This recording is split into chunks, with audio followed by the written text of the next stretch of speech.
Good morning students. आज हम 10th class में तो जो दो चरों वाले जो रैखिक युग्म समीकरण हैं उनको हल करने की एक नई विधि आज बात करेंगे, वज्र गुणन विधि। देखिए, आपको मैंने जो है बीजगणितीय विधियों में से एक विलोपन विधि की बात की, हमने एक प्रतिस्थापन विधि की बात की आपके साथ कि कैसे हम सोल्व करते हैं, और तीसरी विधि आती है वज्र गुणन विधि। ये भी जो है दो समीकरण को हल करने में काफी कारगर होती है, हेल्पफुल होती है। तो हम जो है यहां दोनों समीकरण लिखते हैं, a1x plus b1y plus c1 equal to 0, और दूसरा समीकरण है a2x plus b2y plus c2 equal to 0। एक तो आप ये ध्यान रखें कि जो ये विधि है इसमें राइट हैंड साइड में 0 होना चाहिए। जितनी भी टर्म्स हैं वो सारी की सारी लेफ्ट में होनी चाहिए, जितने पद हैं वो सारे लेफ्ट में होने चाहिए। x के नीचे x लिखना है, y के नीचे y लिखना है, और एचर के नीचे एचर लिखना है। अब यदि हम यहां पे इसके ऊपर विलोपन विधि अप्लाई करते हैं, विलोपन विधि, और फिर हल निकालते हैं, तो जो हल आता है x और y का मान, वो उसी को हम बोलते हैं वज्र गुणन विधि। वज्र गुणन विधि। तो जैसे मान लो आप इसको बराबर करेंगे, इसको बराबर करेंगे, x के गुणांक को या y के गुणांक को बराबर करेंगे। मान लो y के गुणांक को बराबर करते हैं तो क्या होगा, पहले समीकरण को b2 से गुणा करनी पड़ेगी, दूसरे समीकरण को b1 से करनी पड़ेगी, फिर माइनस करोगे तो वहां से x आ जाएगा, x की वैल्यू वापस पुट करोगे तो y निकाल सकते हैं। तो आप इसके ऊपर विलोपन विधि अप्लाई करते हैं, विलोपन विधि, तो हमारे पास x और y का मान आ जाएगा। और वो मान क्या होगा वो बता रहा हूं आपको। यहां पे वज्र गुणन विधि में क्या है, हम यहां x लिखते हैं, y लिखते हैं, 1 लिखते हैं। x के नीचे x के गुणांक आएंगे, x के नीचे x के गुणांक लिखेंगे, y के नीचे y के गुणांक लिखेंगे, और 1 के नीचे जो है एचर लिखेंगे, एचर। 1 के नीचे क्या लिखेंगे, एचर। तो इसके लिखने का तरीका क्या है, आगे x अपॉन y अपॉन और 1 अपॉन। ये मैं प्रोसीजर बता रहा हूं कि हम कैसे काम करेंगे। अब जैसे x के नीचे लिखेंगे, जो x के नीचे, तो x के नीचे लिखने वाले में x के गुणांक यूज नहीं करेंगे, गुणांक यूज नहीं करेंगे, इसको ढक लेंगे x के। ये ऊपर से आएगा दिस माइनस दिस, ऊपर से multiply this b1c2 minus b2c1। अब y के नीचे जो लिखेंगे तो y के गुणांक नहीं यूज होंगे, ये नीचे से आएंगे मल्टीप्लाई a2c1 माइनस a1c2। देखो, इसके साथ गुणा नीचे से, माइनस इसके साथ, और 1 को ढक लेंगे, ये फिर ऊपर से आएगा दिस माइनस दिस, तो ये ऊपर से आएगा तो a1b2 माइनस a2b1, ये आ जाएगा। तो ये जो नीचे वाले लिख रहे हैं ये मेन है। मैंने क्या बताया है कि पहला जो x है, जो x के नीचे लिखेंगे तो x के गुणांक गायब हो जाएंगे, गुणांक को गुणा होगी, ये 4 गुणांक है, दिस माइनस दिस करेंगे, ये ऊपर से पहले गुणा होगी, ऊपर दिस माइनस दिस, y की ये 4, 2 ये और 2 ये नीचे से गुणा होगी, a2c1 माइनस a1c2, 1 की फिर ऊपर से होगी दिस माइनस दिस। तो जो ऊपर नंबर लिखे हुए हैं और उसके नीचे जो नंबर लिखेंगे, कि जो ऊपर वाला नंबर है उसके जो गुणांक हैं वो उसमें यूज नहीं करते, दूसरे जो 4 गुणांक हैं उसे यूज करते हैं। x ऊपर से गुणा होगी, y नीचे से, और फिर 1 की फिर ऊपर से गुणा होगी। तो ये हमारा तरीका है। और अब क्या है, पहले को इसके बराबर रखेंगे, फर्स्ट को और थर्ड को, तो ये यहां डिवाइड में है, तो ये 1 को मल्टीप्लाई करके तो x की वैल्यू आ जाएगी b1c2 माइनस b2c1, ये 1 की जगह चला जाएगा, अपॉन ये है a1b2 माइनस a2b1, और y की वैल्यू जो है इसको यहां ऊपर लेके जाएंगे ऊपर, तो यहां पे y की वैल्यू आ जाएगी a2c1 minus a1c2 upon a1b2 minus a2b1, याद है। अब आप क्लियर देख सकते हैं कि जो डिनोमिनेटर में नीचे आ गया वो जीरो नहीं होना चाहिए दोनों केसों में, क्योंकि ये जीरो हो गया तो हम डिवाइड नहीं कर सकते जीरो से। इसलिए हम ये लिखते हैं कि a1 b2 minus a2 b1, a2 b1 not equal to 0। क्यों? क्योंकि जो हर में आता है, हर के अंदर कोई भी नंबर आता है उसका मान जीरो नहीं होना चाहिए। अब हम क्या करेंगे, इसको थोड़ा सिंप्लीफाई करते हैं। नेगेटिव साइन का पॉजिटिव हो जाएगा, a1 b2 equal to a2 b1 not equal to a2 b1। ये नेगेटिव और पॉजिटिव हो जाएगा। अब a2 को इसके नीचे ले आओ, तो यहां से a2 को यहां ले आओ इस साइड में, a1 a2 not equal to b1 b2। अब ये कौन सी कंडीशन है? ये मैंने आपको पिछले लेक्चर्स के अंदर जो है बहुत सारे स्टार्टिंग के लेक्चर के अंदर टेबल बनाए थे, सेकंड लेक्चर बनाए हुए शायद। तो उस टेबल में क्या था कि जो x के गुणांक हैं, x के गुणांक वो a1 बाई a2 उसका अनुपात, x के गुणांकों का अनुपात और y के गुणांकों का अनुपात बराबर नहीं है। और बराबर नहीं है तो क्या होता है, उस टेबल में क्या बताया था कि आपको टेबल में बताया था कि दिए हुए समीकरणों का एक अद्वितीय हल होता है, एक अद्वितीय हल होता है और इनका ग्राफ आपस में काटता है एक पॉइंट के ऊपर। तो वो टेबल में आप देखना, तो इसका मीनिंग जो है नॉट इक्वल टू जीरो, जो नीचे आया हुआ है इसका meaning not equal to zero है। तो इसका मीनिंग ये है कि इन समीकरणों का एक अद्वितीय हल होगा।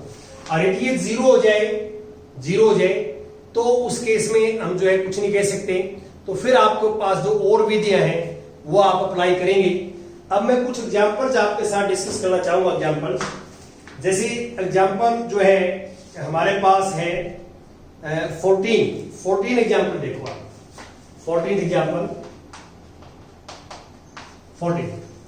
14 में क्या है मैं पढ़ देता हूं स्टेटमेंट। बेंगलोर के एक बस स्टैंड से यदि हम 2 टिकट मलेश्वरम के तथा 3 टिकट यशवंतपुर के खरीदें तो कुल लागत 40 रुपए आती है। परंतु यदि हम 3 टिकट मलेश्वरम और 5 टिकट यशवंतपुर के खरीदें तो कुल लागत 74 रुपए आती है। 74 रुपए लागत आती है। तो बस स्टैंड से मलेश्वरम का किराया तथा बस स्टैंड से यशवंतपुर का किराया ज्ञात कीजिए। तो हम ये मान लेते हैं, मान लो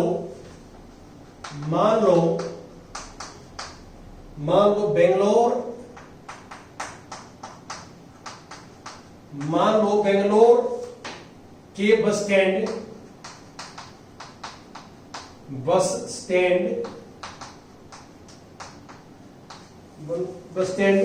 से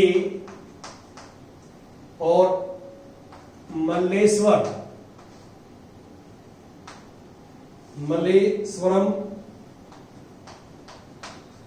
मान लो बेंगलोर बस स्टैंड से मलेश्वरम का किराया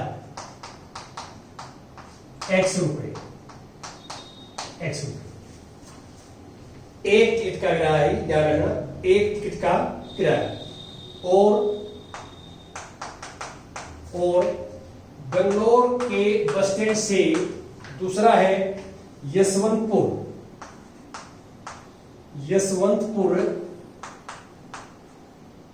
का किराया,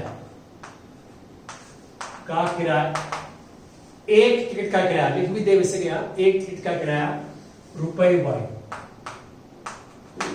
ये y रुपए, ये हमारे पास है पर्सन के अनुसार। अब पर्सन के अनुसार मैं इस साइड में करता हूं।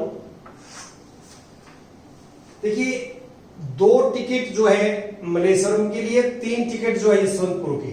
2 टिकट लिए तो एक टिकट का x रुपए है, तो 2 टिकट का होगा 2x।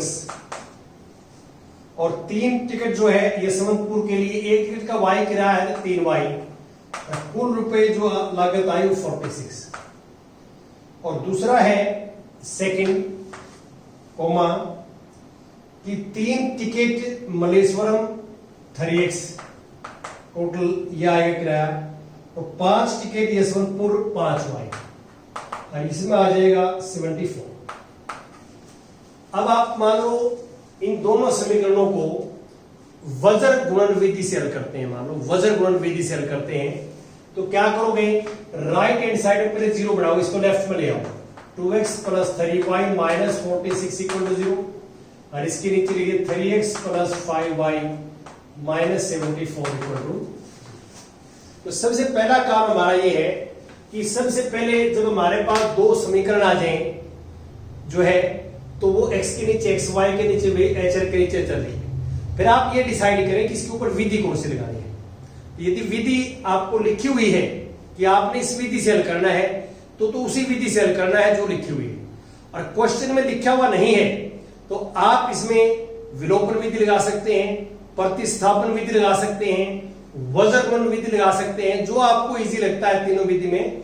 यदि विधि का नाम ना लिखा हो, मेथड का नाम ना लिखा हो, तो कोई भी विधि लगा सकते हैं। अब आप देखिए, ये लिखिए फिर x upon y upon 1 upon x के नीचे x के गुणांक आएंगे, y के नीचे y के गुणांक आएंगे, और इसके नीचे इसके गुणांक आएंगे। ये ध्यान रखना कि माइनस जो है वो गुणांक के साथ जाएगा, माइनस जो है गुणांक के साथ जाएगा, इस बात का ध्यान रखेंगे आप। अब x अपॉन लिखेंगे, y अपॉन लिखेंगे और 1 अपॉन लिखेंगे। अभी भी बताया आपको कि x के नीचे लिखेंगे तो x के गुणांक को ढक लेंगे, दिस माइनस दिस आएगा। इसकी गुणा आप करेंगे तो माइनस का 3 की 4 के साथ 12 और 3 की 21 22, 222 आएगा। और माइनस ऑफ माइनस प्लस, तो माइनस ऑफ माइनस, इसी गुणा करेंगे 6 पंजा 30, 6 पंजा 30, 3 और 5 का 20 है 3 23, ये माइनस का आएगा, ये माइनस का आएगा। देखो दिस माइनस दिस, ये माइनस लगेगा फॉर्मूले के हिसाब से, और ये माइनस और ये माइनस लगेगा इनकी मल्टीप्लाई के हिसाब से। मल्टीप्लाई के हिसाब से जो साइन आएगा तो सेम आएगा, और ये बीच वाला माइनस फॉर्मूले के हिसाब से लगेगा। अब y ये कटेगा, अब इसकी गुणा इसके साथ होगी, तो ये नीचे से आता y, तो ये माइनस, तो 6 की ज्यादा 18 और 4 की 12 और 1 13, ये आएगा माइनस। फिर ऊपर से तो ये माइनस 8 और 7 दूनी 14, ये आएगा। और फिर 1 की ऊपर से आएंगे 10 माइनस 2, तो ये गुणा आपने करनी है। अब इसमें क्या है, माइनस माइनस प्लस हो जाएगा, ये 2 2 2, ये माइनस माइनस प्लस हो जाएगा 230,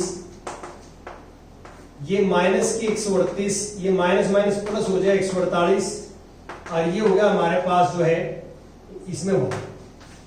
अब आप इसको सोल्व करोगे, x के नीचे ये 8 आएगा, और इसमें सोल्व करोगे तो ये 10 आएगा, और ये 1/1।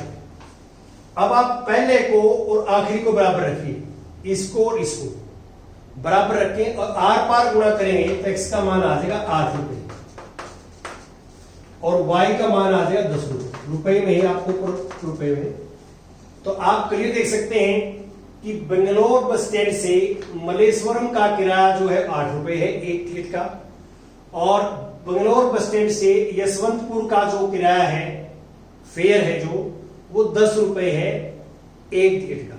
यहां लिख भी दें आपको, मैंने कहा एक टिकट का किराया, यहां एक टिकट का किराया, एक टिकट का किराया यहां लिख देगा, का एक टिकट का किराया। ये आप इसमें मेंशन भी कर देना साथ में, ताकि आपको आइडिया आ जाए कि हम एक टिकट के किराए की बात कर रहे हैं, हमने सपोज किया है। अब ये इतना बड़ा इजी था, बड़े इजी वे से आप निकाल सकते हैं, कोई दिक्कत नहीं है। और अब मैं बात करता हूं एग्जाम्पल नंबर 15। देखो 15 एग्जाम्पल देखिए आप। 15 P के किन मानों के लिए निम्न समीकरणों के युग्म का एक अद्वितीय हल है। तो ये हमारे पास दिए हुए समीकरण जो है वो है 4x प्लस py प्लस 8 बराबर 0, और 2x प्लस 2y बराबर है 2 बराबर 0। आपको एक टेबल बताई थी मैंने सेकंड लेक्चर में, मुझे याद आ रहा है, उसमें मैंने एक अद्वितीय हल, अनेक हल, कोई हल नहीं है, ग्राफ के बारे में बताया था। तो वो टेबल याद ध्यान से देखिए। अब टेबल में यहां हम क्या है, a1/a2 निकालते हैं, a1/a2 4/2 2/1 आ जाएगा, और b1/b2 निकालते हैं p/2 आ जाएगा। अब इन समीकरणों का एक अद्वितीय हल है। आप लिखोगे दिए हुए समीकरणों का एक अद्वितीय हल है। दिए हुए समीकरणों का एक अद्वितीय हल है, तो इसलिए a1 बटा a2 not equal to b1 बटा b2। a1 बटा a2 जो है 2 बटा 1 है और नॉट इक्वल टू p बटा 2 है। आर पार गुणा करोगे तो p नॉट इक्वल टू 4। आर पार गुणा करोगे p जो है 4 के बराबर नहीं होगा। तो इसका मीनिंग क्या है कि p 4 के बराबर ना हो, बाकी कोई भी वास्तविक संख्या हो, 4 को छोड़ के कोई भी वास्तविक संख्या हो p, ये दो समीकरणों का हमेशा एक अद्वितीय हल आएगा। लेकिन p जब 4 के बराबर हो जाएगा तो एक अद्वितीय हल नहीं आएगा। क्यों? p 4 के बराबर होगा तो ये भी 2 बटा 1 आ जाएगा और ये भी 2 बटा 1 है, तो पहले 2 इक्वल हो जाएंगे और तीसरा इक्वल नहीं है, तो इसका मीनिंग क्या है कि इसका कोई हल नहीं बन जाएगा। तो इसलिए नॉट इक्वल टू बराबर नहीं है ये निशान लगाना है। अब ये कहां से आया, ये चीज कहां से आई, ये आपको टेबल में लिखवा रखी है कि समीकरणों का युग्म का एक अद्वितीय हल है, तो a1 बटा a2 not equal to b1 बटा b2 होता है। और a1 बटा a2 की वैल्यू निकालें 2 बटा 1 और b1 बाई b2 की p बटे 2 और r पार गुणा करेंगे तो p 4 के बराबर नहीं होगा। 4 के बराबर नहीं होना चाहिए, बाकी कोई वास्तविक संख्या ले लें आप p को, इन समीकरणों का जो है एक अद्वितीय हल होगा। अब मैं एग्जाम्पल नंबर 16 की बात करता हूं, 16 की बात करता हूं आपके साथ। 16 में क्या है देखो, 16 में क्या है, के किस मान के लिए निम्नलिखित समीकरण युग्म को अपरिमित रूप से अनेक करोगे। तो हमारे पास समीकरण क्या है देखिए, kx plus 3y minus k minus 3 equal to 0, और दूसरी है 12x प्लस के वाई और माइनस के इक्वल टू 0। ये अब हमें ये दे रखा है कि के का क्या मान होगा कि इन दोनों समीकरणों के अपरिमित रूप से अनेकल है। तो आपको ये बता रखा है कि अपरिमित रूप से अनेकल कब होते हैं, जब a1 by a2 equal to b1 by b2 equal to c1 by c2, तीनों जो है वो बराबर होंगे तो अपरिमित रूप से अनेकल होंगे। तो आप ये चीज लिख दोगे यहां पे आप ये लिखोगे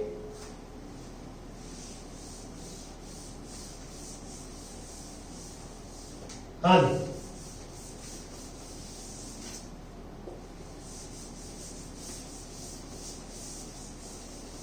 देखिए अब आप यहां से a1 बाई a2 निकालिए, a1 by a2 k by 12, b1 by b2 निकालिए 3 बाई k, और c1 बाई c2 निकालिए, माइनस दोनों के बाहर है, माइनस k माइनस 3 और माइनस k, माइनस से माइनस कट हो जाएगा। अब आप लिखोगे कि समीकरण युग्म के अपरिमित रूप से अनेक हल है, इसलिए a1 by a2 equal to b1 by b2 equal to c1 by c। ये उस टेबल से आया है जो आपको मैंने पीछे इस चैप्टर में बताई है। अब a1 बाई a2 क्या है, k by 12, b1 by b2 क्या है, 3 by k, c1 by c2 क्या है, k माइनस 3 बाई k। अब इन पहले दो से भी k निकालिए और आखिर दो से भी k निकालिए, k तीनों में है, तो पहले दो से k निकालेंगे। देखो पहले दो से तो आर पार गुणा करेंगे तो k स्क्वायर आ जाएगा 36 और स्क्वायर उस साइड में जाएगा तो k प्लस माइनस 6 आ जाएगा। आपको पता है कि 36 का स्क्वायर रूट जो है वर्गमूल 6 होता है, तो प्लस माइनस का साइन लगता है। और यहां करोगे आप इसके साथ, तो पहले इसके साथ करो k स्क्वायर माइनस 3k और इसके साथ 3k, अब 3k को इस साइड में ले आओ, k square minus 6k equal to 0। अब k की दो वैल्यू आएगी, k माइनस 6 को हम फैक्टर कर दिए तो k की वैल्यू एक तो 0 आएगी, k की वैल्यू 6 आएगी।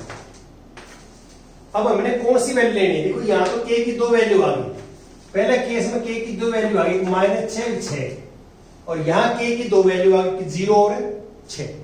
तो अब पहले दो से ये दो वैल्यू आए, आखिरी दो से ये दो वैल्यू आई। अब हमने लेनी कौन सी है? चारों वैल्यू लेनी है, इनमें से कोई दो लेनी है, एक लेनी है। इन दोनों में जो कॉमन है वो लेनी है, जो दोनों में आए, जो दोनों में आए वो लेनी है। तो देखो इससे 6 है, ये 6 यहां भी आया हुआ है, ये 6 यहां भी आया हुआ है। तो इसलिए ना तो k की वैल्यू माइनस 6 होगी ना 0 होगी। k की वैल्यू जो है हमारे पास होगी 6। ये हमारे पास आंसर है। आप वैसे वेरीफाई करके देख सकते हैं। कई बच्चे सोच रहे हैं कि ये हमने क्यों छोड़ दिया। ये हमने इसलिए छोड़ दिया कि ये वैल्यू यहां पुट करेंगे तो ये तो दोनों बराबर आ जाएंगे, ये इनके बराबर नहीं आएगा। अनंत हल कब होते हैं? अपरिमित रूप से अनेक हल कब होते हैं? जब तीनों बराबर आ जाए। तो k की वैल्यू माइनस 6 इसमें लिखोगे तो ये तीनों बराबर नहीं आएंगे, और यहां पे लिखोगे आप इसके अंदर 0 इन तीनों में, तो भी ये तीनों बराबर नहीं आएंगे। तो k का सिर्फ इकलौता मान x बराबर 6 है, जो ये तीनों क्या आएंगे? बराबर आएंगे। तो इसलिए आपने दोनों में जो कॉमन है, जो दोनों को सेटिस्फाई करेगा, वो वैल्यू आपने लेनी है।